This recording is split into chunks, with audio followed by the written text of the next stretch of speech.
बात करते हैं राजस्थान का इतिहास। हमारे राजस्थान का इतिहास क्या है उसको समझने से पहले हम इतिहास को समझते हैं। इतिहास जो है इसको हम 3 भागों में बांटा गया। कितने भागों में बांटा गया? इतिहास को 3 कालों में बांटा गया है। 3 काल कौन कौन से हैं वो देखिए। एक तो है ऐतिहासिक काल,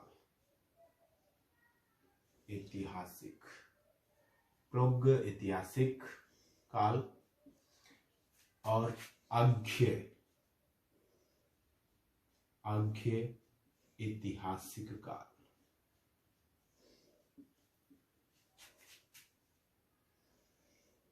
ऐतिहासिक काल और तीसरा है ऐतिहासिक काल। यानी जो हमारा इतिहास है, इतिहास को समझने से पहले हम इसको कितने भागों में बांटते हैं? 3 भागों में बांटते हैं। प्राग ऐतिहासिक काल और अग्र ऐतिहासिक काल और ऐतिहासिक काल। ये जो 3 काल हैं इनको अलग अलग हम कैसे समझेंगे, ध्यान से समझिएगा। सबसे पहले अगर हम बात करें कि प्राग ऐतिहासिक काल क्या है, यानी ये जो प्राग ऐतिहासिक काल है वो जो है ये मानव की जब से उत्पत्ति हुई है तब से कौन सा काल कहलाता है? प्राग। मानव की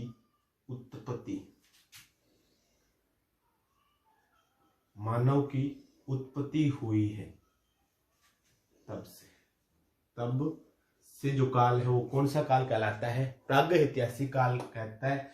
परंतु इसके कोई लिखित साक्ष्य प्राप्त नहीं हुए। कोई लिखित साक्ष्य नहीं, परंतु इसके कोई भी लिखित साक्ष्य प्राप्त नहीं हुए हैं। उसी तरीके से अगर हम बात करें अग्र ऐतिहासिक काल, कौन सा? अग्र ऐतिहासिक काल। इसका अर्थ क्या है कि इसके अंदर जो इतिहास के लिखित प्रमाण तो मिले हैं, लिखित प्रमाण मिले हैं परंतु अपठनीय है। यानी इनकी जो लैंग्वेज है, लिखने की जो लिपि है वो अलग है। लिपि क्या है? अलग है। यानी इसके अंदर जो लिपि जो मिली है, इसके अंदर जो लिखने की जो लिपि मिली है वो स्रपाकार लिपि कहलाती है। कौन सी लिपि कहलाती है? स्रपाकार लिपि। स्रपाकार लिपि यानी ये कैसे स्टार्ट होती है? यहां से प्रारंभ होकर ऐसे लिखते हुए ये ऐसे चलती है और यहां पे आके खत्म। इस तरीके से लिपि लिखी जाती है, इसलिए इसको क्या कहा जाता है? स्रपाकार लिपि कहा जाता है। यानी जो अग्र ऐतिहासिक काल है उसमें लिखित प्रमाण तो मिले हैं परंतु वो क्या है? अपठनीय है, जिसको पढ़ा नहीं जाता। अब हम बात करते हैं ऐतिहासिक काल। ऐतिहासिक काल में क्या है? लिखित प्रमाण भी मिले हैं, तथा पठनीय भी है। ये चीजें आप ध्यान रखोगे तो इस तरीके से जो राजस्थान का इतिहास है हम उसको 3 इतिहास कोई भी हो उसको हम 3 भागों में बांटते हैं। कौन कौन सा होता है? एक तो होता है प्राग ऐतिहासिक काल, एक होता है अग्र ऐतिहासिक काल और एक होता है ऐतिहासिक काल। तीनों में अंतर क्या है? अगर हम बात करें प्राग ऐतिहासिक काल यानी वह काल जो मानव की उत्पत्ति हुई है तब से जो काल है वो प्राग ऐतिहासिक काल है, परंतु इसमें कोई भी लिखित साक्ष्य नहीं है। क्या नहीं है? लिखित साक्ष्य नहीं है। ये इसमें इंपॉर्टेंट है। उसके बाद हम बात करें अग्र ऐतिहासिक काल। जो अग्र ऐतिहासिक काल है उसके अंदर लिखित प्रमाण तो मिले हैं परंतु वो है अपठनीय। क्या है? अपठनीय, जिसको पढ़ा नहीं गया। अब पढ़ा क्यों नहीं गया? क्योंकि वो जो लिपि है वहां लिखने की, वो जो लिपि थी वो स्रपाकार लिपि थी। कौन सी लिपि थी? सर्पाकार लिपि है जो यहां से स्टार्ट हो गई और इस तरीके से ये घूमती हुई चलती है, इसलिए यहां पे आके खत्म। तो इस तरीके से ये सर्पाकार लिपि थी जिसको पढ़ा नहीं जा सकता, लिखित प्रमाण तो है इसमें लेकिन इनको पढ़ा नहीं जा सकता। तीसरा था ऐतिहासिक काल, इसमें लिखित प्रमाण भी मिलते हैं और तथा वो क्या है, पठनीय भी है। अब हम बात करते हैं कि ये जो अग ऐतिहासिक काल है, कौन सा है, अग ऐतिहासिक काल, इसमें से संबंधित जो सभ्यताएं मिली है वो है, इससे अज्ञ ऐतिहासिक काल से संबंधित हमें जो सभ्यताएं मिली है, हम उनकी बात अगर हम करें, अग ऐतिहासिक काल से संबंधित अगर हम बात करें तो आती है सिंधु घाटी सभ्यता। सिंधु घाटी सभ्यता, कौन सी सभ्यता, सिंधु घाटी सभ्यता, जो सिंध नदी के तट पर प्राप्त हुई है। जो कौन सी नदी पे प्राप्त हुई है अभी, सिंध नदी, क्योंकि कोई भी सभ्यता अगर कहीं है तो वो नदी किनारे मिलती है, इसलिए जो सिंधु घाटी सभ्यता है वो कहां प्राप्त हुई है, सिंध नदी के किनारे प्राप्त हुई है। इसे हड़प्पा कालीन सभ्यता भी कहा जाता है। कौन सी है, हड़प्पा कालीन सभ्यता।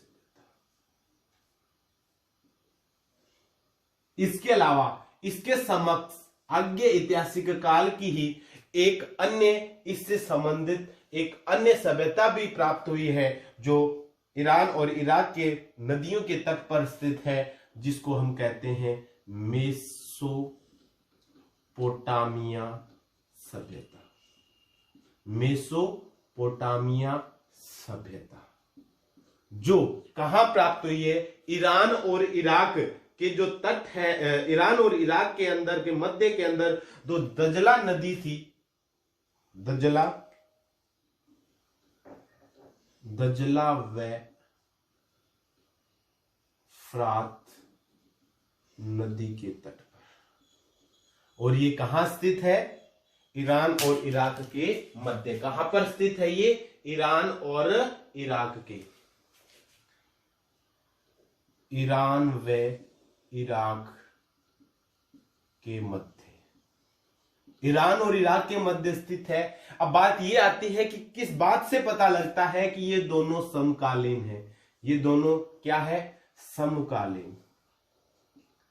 ये दोनों समकालीन होने के पीछे रीजन क्या है कि यहां जो सिंधु सभ्यता है, सिंध घाटी सभ्यता, जो सिंधु घाटी सभ्यता और मेसोपोटामिया है, इन दोनों के अंदर ही बेलनाकार बर्तन मिले हैं। बेलन क्या प्राप्त हुए हैं, बेलन, यानी दोनों आपस में जो इनकी जो सभ्यता थी वो एक जैसी थी, इसलिए इनको समकालीन सभ्यता भी कहा जाता है। तो समकालीन सभ्यता कौन कौन सी है, सिंध नदी के तट पर सिंधु घाटी सभ्यता और ईरान और इराक के मध्य दजला और फ्रात नदी के तट के ऊपर मेसोपोटामिया सभ्यता है। ये दोनों सभ्यता समकालीन है और समकालीन होने का जो प्रमाण मिला है वो है वहां के बेलनाकार बर्तन, यानी बेलन जो है वो इन दोनों की क्या मिली है, मुख्य तरीके से समकालीन होने का प्रमाण मिला। अब हम बात करते हैं सिंधु घाटी सभ्यता की। किसकी बात करें हम, सिंधु घाटी जो सभ्यता है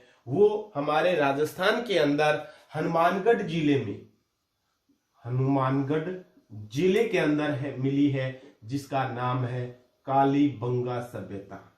कालीबंगा सभ्यता, जिसको क्या कहा जाता है, कालीबंगा सभ्यता। तो इस तरीके से हम अपने आज्ञ ऐतिहासिक काल के अंदर सिंधु घाटी सभ्यता है उसके जो दूसरे अवशेष जो हमें प्राप्त हुए कालीबंगा के अंदर, जो हनुमानगढ़ के अंदर स्थित है, उसको हम कालीबंगा सभ्यता कहते हैं। तो आज हम अपनी कालीबंगा सभ्यता जो है हनुमानगढ़ में, जो एक सिंधु घाटी सभ्यता का अंश है, हड़प्पा कालीन सभ्यता का अंश है, हम उसके बारे में विस्तार से पढ़ेंगे। तो देखिए बिल्कुल कालीबंगा सभ्यता, कौन किसकी बात कर रहे हैं हम, कालीबंगा सभ्यता। कालीबंगा सभ्यता, कालीबंगा सभ्यता से संबंधित इंपॉर्टेंट बातें हैं वो आप देखिए कि सबसे पहले अगर हम बात करें जो कालीबंगा सभ्यता है वो कहाँ स्थित है? अगर हम बात करें तो ये हनुमानगढ़, राजस्थान की कहां पे है? हनुमानगढ़। हनुमानगढ़ के अंदर एक स्थान है पीलीबंगा। क्या स्थान है? पीलीबंगा। उसके अंदर मिला है कालीबंगा, एक स्थान है कालीबंगा सभ्यता। ये जो पीलीबंगा और जो हनुमानगढ़ के अंदर जो कालीबंगा सभ्यता है वो पीलीबंगा तहसील के अंदर स्थित है। और ये जो क्योंकि सभ्यता है वो सभी के सभी काम नदियों के तट पे मिलती है। ये जो कालीबंगा सभ्यता है ये घग्गर नदी के तट पर मिली है। कहां पे मिली है? घग्गर नदी, घग्गर नदी के तट पर। अब घग्गर नदी को क्या कहते हैं? सरस्वती नदी भी कहा जाता है। इसे क्या कहा जाता है? सरस्वती, सरस्वती नदी, इसे मृत नदी, इसे नट नदी, और इसे नट नदी, और इसको द्वेषवती नदी भी कहा जाता है। क्या कहा जाता है? द्वेषवती नदी भी कहा जाता है, नदी भी कहा जाता है। किसको? घग्गर नदी के अन्य नाम क्या है? इंपॉर्टेंट क्वेश्चन है। इसको सरस्वती नदी भी कहा जाता है, इसको मर्त नदी भी कहते हैं, इसको नट नदी भी कहते हैं, द्वेषवती नदी भी इसको कहा जाता है। ये जो है, दोबारा रिपीट करता हूं, कालीबंगा जो सभ्यता है राजस्थान के हनुमानगढ़ जिले के अंदर पीलीबंगा तहसील के अंदर एक कालीबंगा स्थान है, वहां पे प्राप्त हुई है कालीबंगा सभ्यता। और कालीबंगा सभ्यता है वो घग्गर नदी के तट के ऊपर, वहां पे घग्गर नदी के तट पे प्राप्त हुई है, जिसको हम सामान्यतः घग्गर नदी को सरस्वती नदी, द्वेषवती नदी, मर्त नदी, नट नदी भी कहते हैं। अब बात करते हैं कि जो कालीबंगा सभ्यता है इसकी सर्वप्रथम जानकारी किसने दी? तो लुईस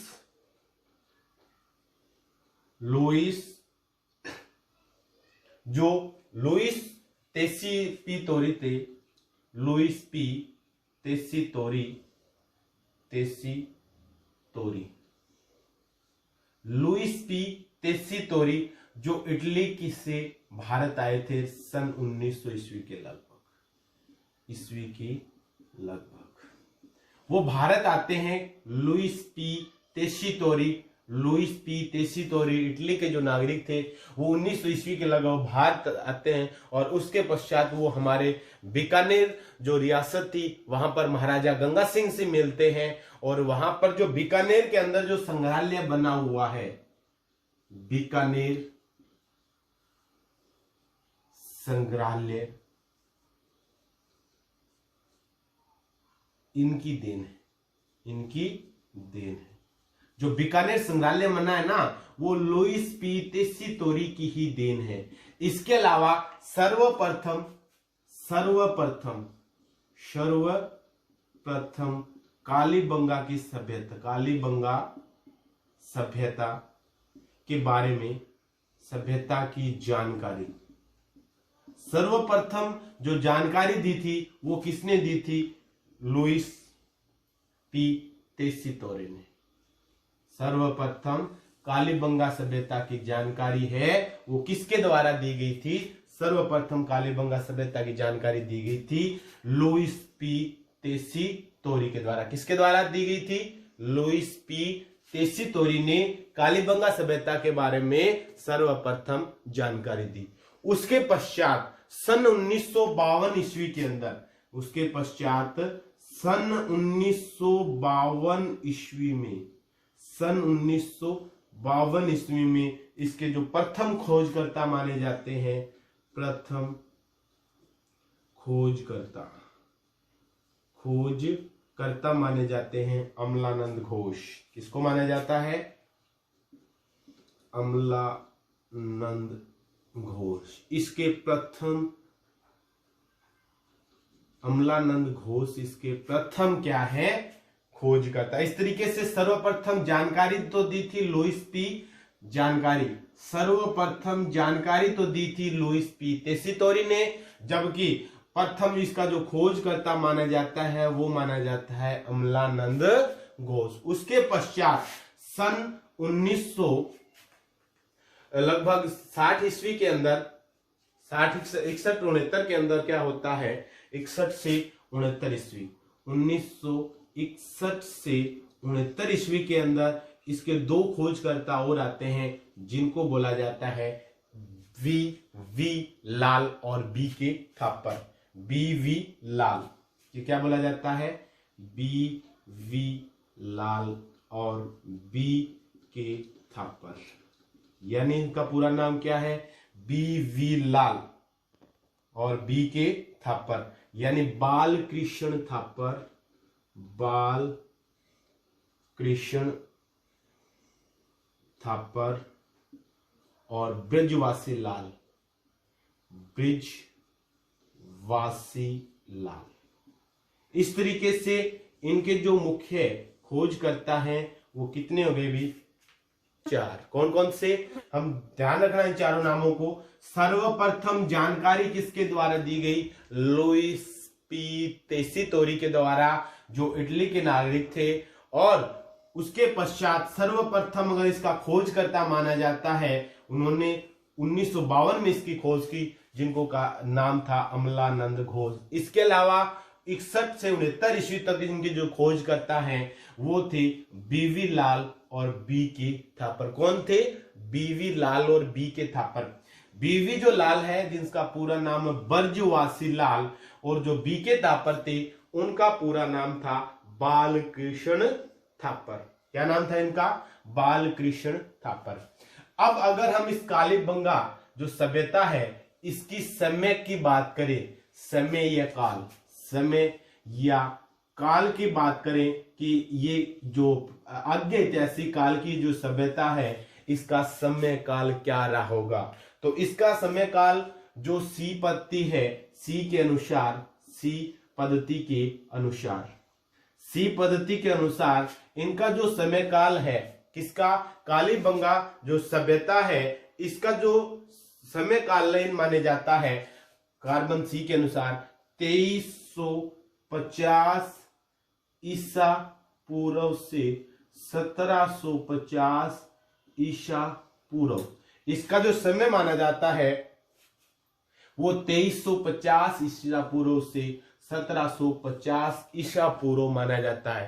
तथा इसे कहा जाता है कि ये एक प्राचीनतम जो सभ्यता है वो मानी जाती है, और इसके जो मानने का जो रीजन है वो माना गया है कि ये कांस्य युगीन सभ्यता थी। ये क्या है, कांस्य युगीन सभ्यता,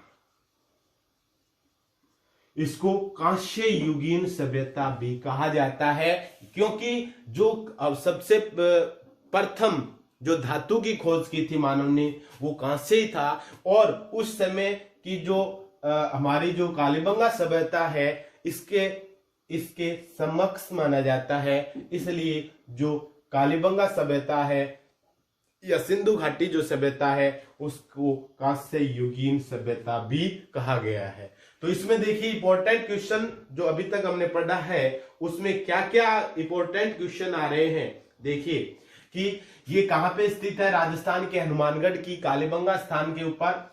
ये किस नदी के तट पर स्थापित है, घग्गर नदी के तट पर है। घग्गर नदी के अन्य नाम है सरस्वती, मृत, नट और द्वेषवती नदी भी कहा जाता है। इसकी सर्वप्रथम जानकारी किसने दी थी, सर्वप्रथम जानकारी दी थी लुईस पी टेसीतोरी ने, और यहाँ कहाँ के निवासी थे, ये इटली के निवासी थे। ये 1900 ईस्वी के लगभग भारत आते हैं, 1900 ईस्वी के लगभग कहाँ आते हैं, भारत आते हैं। अगर हम बात करें कि इनके द्वारा अन्य कौन सी देन है, तो ये आप कह सकते हो कि बीकानेर संग्रहालय है वो इन्हीं की देन है, लुईस पी टेसीतोरी की। उसके पश्चात सर्वप्रथम कालीबंगा सभ्यता जो है इसका खोज किसने की, अमलानंद घोष 1952 ईस्वी के अंदर। फिर सन 1961 से 69 ईस्वी बीवी लाल और बी के थापर यानी ब्रजवासी लाल और बालकृष्ण थापर है वो भी इनके अन्य दो खोजकर्ता माने जाते हैं। तो इस तरीके से सर्वप्रथम जानकारी किसने दी थी, लुईस पी टेसीतोरी ने। इसके अलावा प्रथम खोजकर्ता अमलानंद घोष, अन्य दो खोजकर्ता 61 से 69 ईस्वी में बी ब्रिजलाल और बर्जवासी लाल और बालकृष्ण थापर। अगर हम इसके कालीबंगा सभ्यता है इसके समय की बात करें तो इसको जो कार्बन सी है, कार्बन सी पद्धति के अनुसार इसका जो समय काल माना जाता है वो 2350 ईसा पूर्व से 1750 ईसा पूर्व माना जाता है तथा ये एक प्राचीनतम सभ्यता मानी गई है, इसलिए इसे कांस्य युगीन सभ्यता भी कहा गया है। अब हम अगर अन्य विशेषताओं के बारे में पढ़ें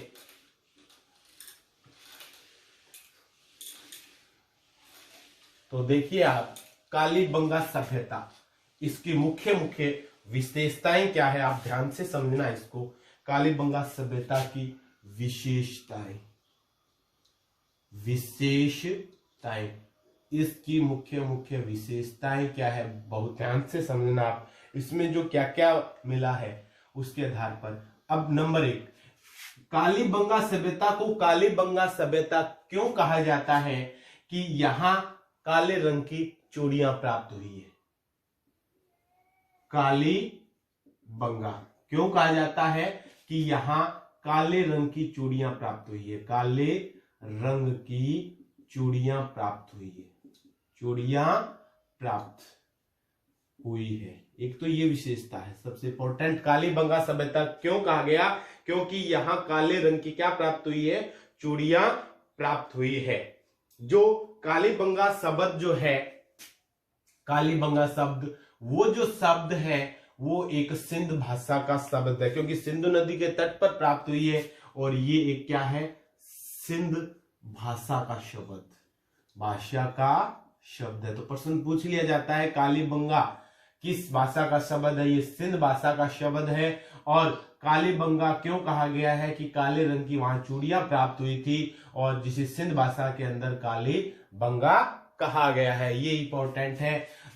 अगर अन्य विशेषताओं की बात अगर हम करें नंबर 2, अगर इसकी अन्य विशेषताएं देखें तो देखिए कि ये जो है ये हमने पढ़ा भी था कि ये कौन सी है, कांस्य युगीन सभ्यता। क्या है, कांस्य युगीन सभ्यता। कौन सी सभ्यता है ये, कांस्य युगीन सभ्यता की श्रेणी में आती है। इसके अलावा अन्य अगर हम विशेषताएं इसकी देखें तो जो कालीबंगा सभ्यता है वो क्या है, स्वतंत्र भारत की प्रथम सभ्यता है जिसकी क्या की गई है, खोज की गई थी या जिससे संबंधित अवशेष है वो प्राप्त किए गए थे। यानी स्वतंत्र भारत का प्रथम पुरातात्विक जिसका जो उत्खनन है वो स्वतंत्रता के बाद किया गया। यानी स्वतंत्र भारत का प्रथम उत्खनन स्थान, प्रथम उत्खनन स्थान है जिसका उत्खनन स्वतंत्रता के बाद किया गया, स्वतंत्रता के बाद किया गया। तो ये भी एक विशेषता है, पूछी जाती है कि स्वतंत्र भारत की प्रथम उत्खनन जो जिसका स्वतंत्रता के बाद किया गया प्रथम, तो वो कौन सा है, वो भी कौन सी सभ्यता है, कालीबंगा सभ्यता है, उसको ही कहा जाता है। इसके अलावा इसके अंदर एक म्यूजियम, एक संग्रहालय भी बना हुआ है जो कौन सी सन के अंदर बनाया गया, लगभग 1985 और 86 ईस्वी के अंदर एक इसमें क्या बनाया गया है, संग्रहालय भी बनाया गया है, संग्रहालय भी बनाया गया है। ये जो संग्रहालय है इसके अंदर कालीबंगा सभ्यता की जो भी वस्तुएं प्राप्त होती है इनको यहाँ पे संग्रहालय में सुरक्षित रखा जाता है। और ये जो संग्रहालय है ये किसके द्वारा स्थापित किया गया, राज्य सरकार, किसके द्वारा, राज्य सरकार। तो ये भी इंपॉर्टेंट है कि जो संग्रहालय है कालीबंगा के अंदर वो किसके द्वारा संचालित है, वो संचालित है राज्य सरकार के द्वारा। और कब स्थापित किया गया, सन 1985 और 86 ईस्वी के अंदर स्थापित किया गया। इसके अलावा अन्य अगर हम विशेषताएं देखें तो देखते रहिए आप कि यहाँ की जो सड़कें हैं, यहाँ की सड़कें अगर हम बात करें, यहाँ की जो सड़कें हैं वो समकोण पर यहाँ की सड़कें समकोण पर काटती, यानी यहाँ की जो सड़कों का जो जाल बन मिला है वो इस तरीके से प्राप्त हुआ है जैसे ये है, और बिल्कुल ऐसे ये एक दूसरे को ये जो सड़कें हैं ये कैसे काट रही है, समकोण पर काट रही है। और जैसे यहाँ इनके बने हुए हैं मकान, यहाँ क्या बने हुए हैं इनके मकान, ठीक है जी, इस तरीके से इनके मकान बने हुए हैं, इसलिए इसको क्या कहा जाता है, यहाँ की जो सड़कें हैं वो जाल पद्धति थी। कौन सी पद्धति थी, यहाँ की सड़कें किस पद्धति की थी, जाल पद्धति जिसको कहा जाता है, या इसे हम चेम्सफोर्ड पद्धति भी कहा जाता है।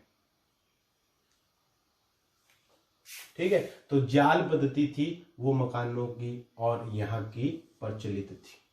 समझ में आ गया।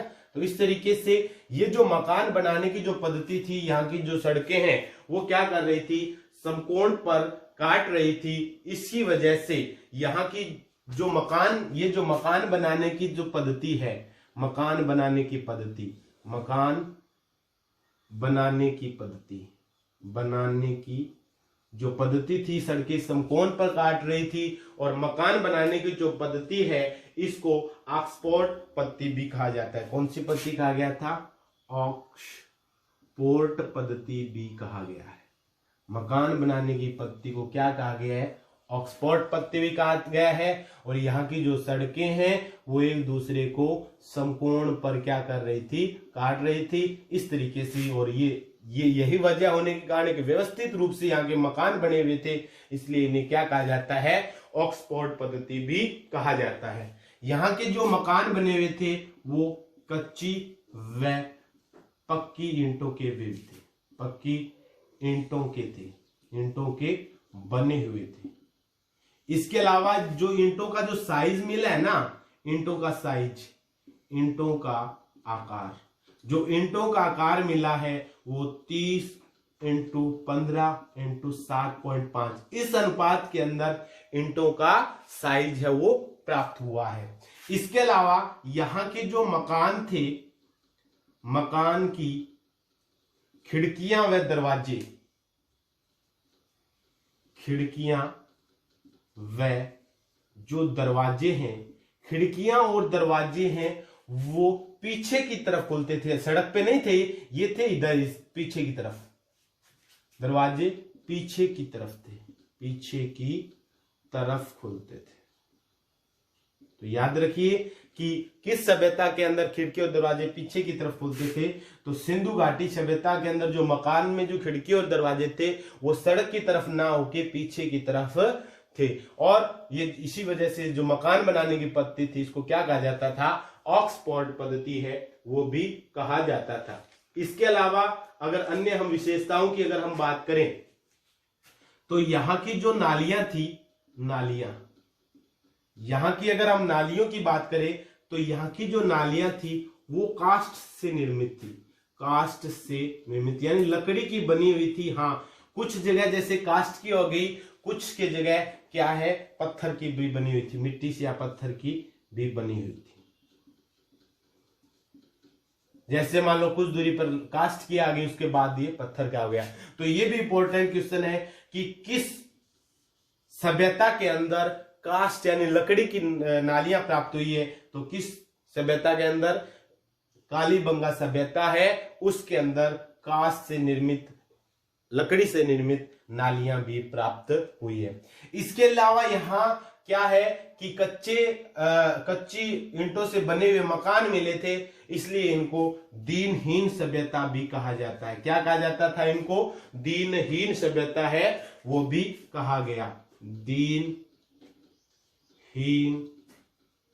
सभ्यता भी इसको कहा गया। तो देखिए मुख्य मुख्य ये जो 10 विशेषताएं और भी आगे ये 10 हम रिवीजन करते हैं। क्या क्या है कि जो कालीबंगा शब्द क्यों पड़ा, कि काले रंग की यहाँ चूड़ियां प्राप्त हुई थी, और जो कालीबंगा शब्द है वो एक सिंध भाषा का शब्द है जिसका अर्थ होता है काले रंग की चूड़ियां, इसलिए इसको कालीबंगा सभ्यता कहा जाता है। ये कांस्य युगीन सभ्यता थी, कौन सी प्राचीनतम सभ्यता है ना, इसलिए कांस्य युगीन सभ्यता थी। और ये स्वतंत्र भारत का प्रथम उत्खनन स्थान था, जो स्वतंत्रता के पश्चात जिसका उत्खनन कार्य किया गया। 1985-86 ईस्वी के अंदर यहाँ एक संग्रहालय स्थापित किया गया, जिसका संचालन किसके द्वारा किया जाता है, राज्य सरकार के द्वारा जिसका संचालन किया गया। इसके अलावा यहाँ पर सड़कें क्या करती हैं, समकोण पर काटती थी इस तरीके से, और इनके मकान इस तरीके से बने हुए थे, और सड़कों को यहाँ की जाल पद्धति भी इसको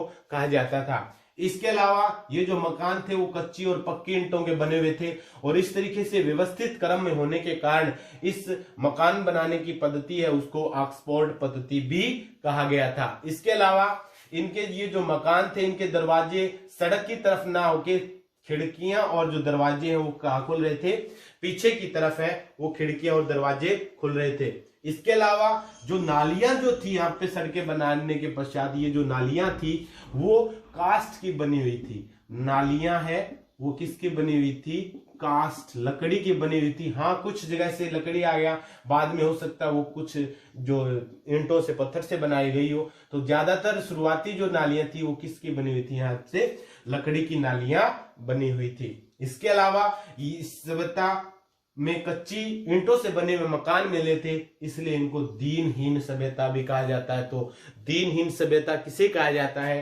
तो हम कह सकते हैं कि जो ये कालीबंगा सभ्यता है इसको दीनहीन सभ्यता भी कहा जाता है। अन्य विशेषताएं और देखिए इसमें आप,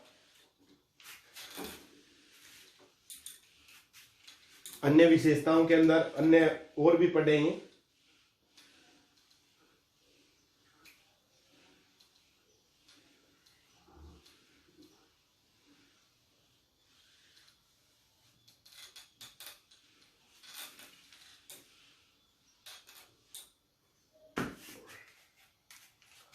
हम कर रहे थे राजस्थान का इतिहास, इसमें था कालीबंगा विशेषताएं। हाँ, इसके पश्चात देखिए अन्य विशेषताएं अगर हम बात करें, जैसे विशेषता नंबर 11 अगर हम बात करें, जो कालीबंगा सभ्यता है, कौन सी सभ्यता की हम बात कर रहे हैं, कालीबंगा सभ्यता की बात कर रहे हैं, तो यहां विश्व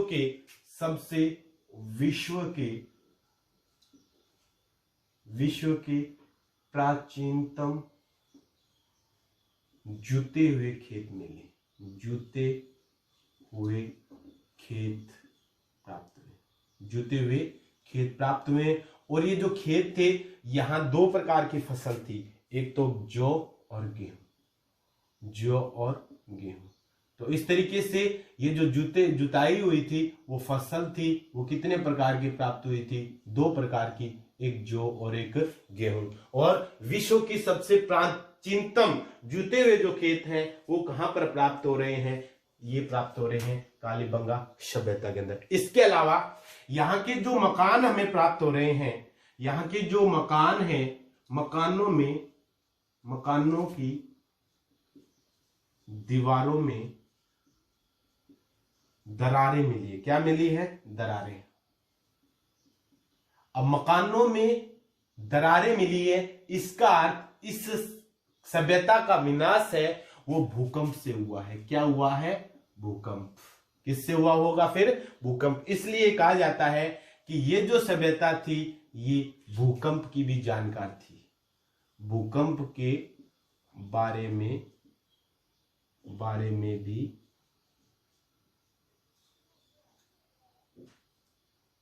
जानते थे।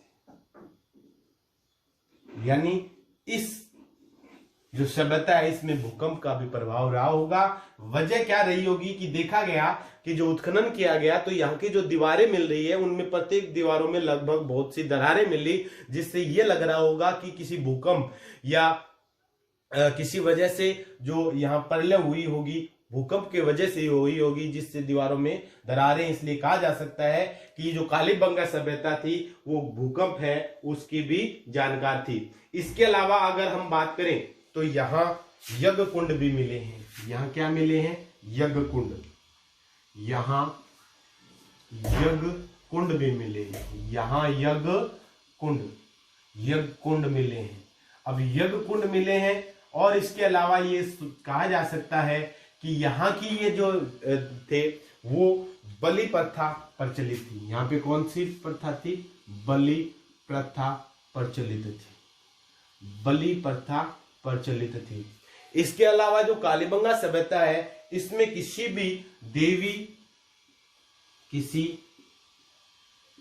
देवी या देवता की मूर्ति नहीं मिली है। यहाँ किसी भी प्रकार की देवी देवता की मूर्ति नहीं मिली है। इसलिए कहा जाता है कि यहाँ के ये जो सभ्यता थी ये किसी भी देवी देवता के बारे में नहीं जानते थे। इसलिए कहा जा सकता है कि ये क्या थे? नास्तिक प्रवृत्ति की ये जो कालीबंगा सभ्यता थी वो नास्तिक थी। वजह क्या थी? किसी भी देवी देवता की मूर्ति है वो नहीं प्राप्त हुई थी। इसके अलावा यहाँ एक स्वास्तिक का चिन्ह भी प्राप्त हुआ है। क्या प्राप्त हुआ है? स्वास्तिक का चिन्ह भी प्राप्त हुआ है और सामान्यतः ये मिला होगा वास्तु दोषों को दूर करने के लिए। वास्तु दोषों को दूर करने के लिए वास्तु दोषों को दूर करने के लिए इन्होंने ये जो चिन्ह है इसका क्या किया होगा? प्रयोग किया गया होगा। इसके अलावा यहाँ के जो अवशेष प्राप्त हुए हैं उससे ये पता लगता है कि इस सभ्यता के लोग गाय, ऊंट, भेड़, बकरी इनके भी अवशेष मिले हैं। इनके भी बारे में भी ये जानते थे, पर परिचित थे।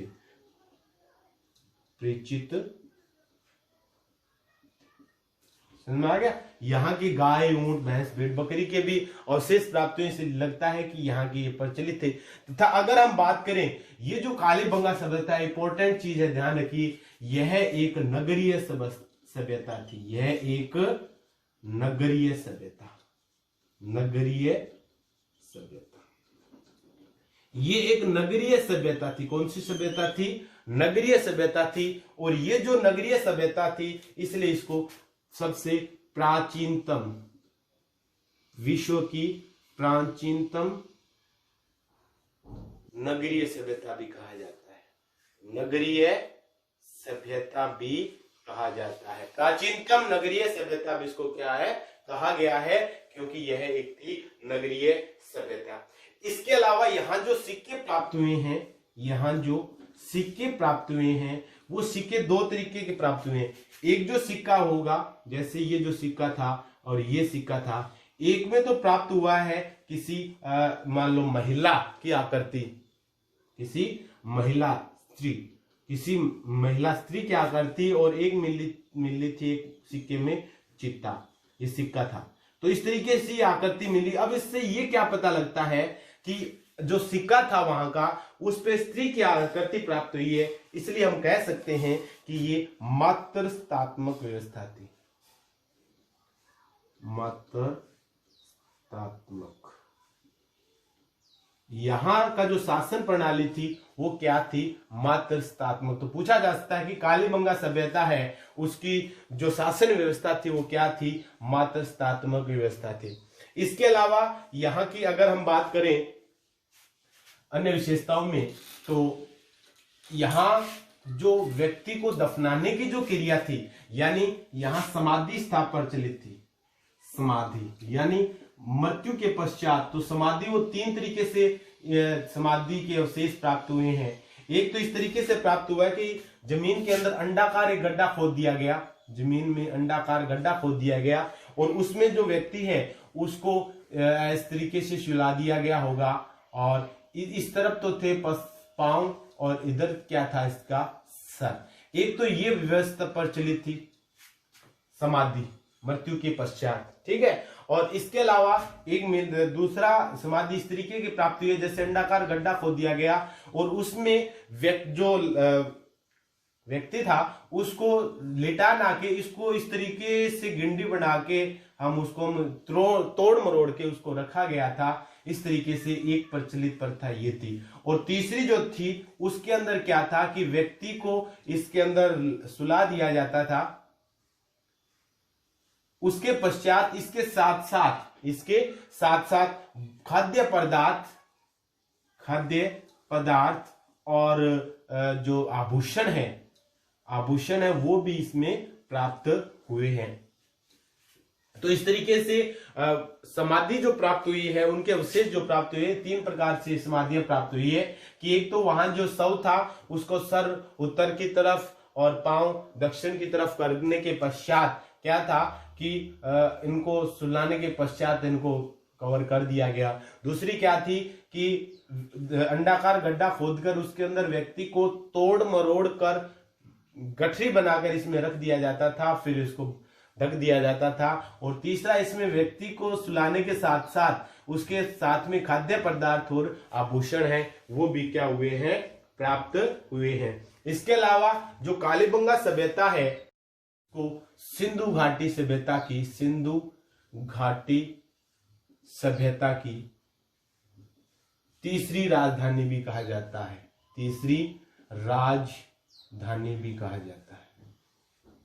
याद रखिए, तीसरी राजधानी कहा जाता है। किसे कहा जाता है भी?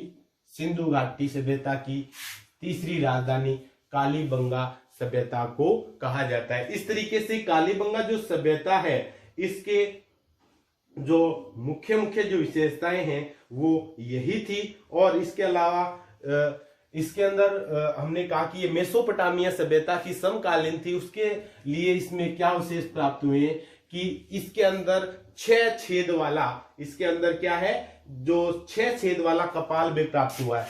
कपाल प्राप्त हुआ है, क्या प्राप्त हुआ है? कपाल, जिसके अंदर मुख्य रूप से 6 प्रकार के छेद थे। कितने? 6 प्रकार के छेद से, यानी यहां शल्य चिकित्सा से भी ये परिचित थे, इसलिए इनको क्या माना जाता है कि यही इस तरीके के जो कपाल है वो मेसोपोटामिया सभ्यता में प्राप्त हुए, इसलिए कहा जाता है ये भी क्या थी, समकालीन। तो इस तरीके से ये था राजस्थान के इतिहास में कालीबंगा सभ्यता। इंपोर्टेंट जो क्वेश्चन है इसकी जो 20 विशेषताएं इनमें से हैं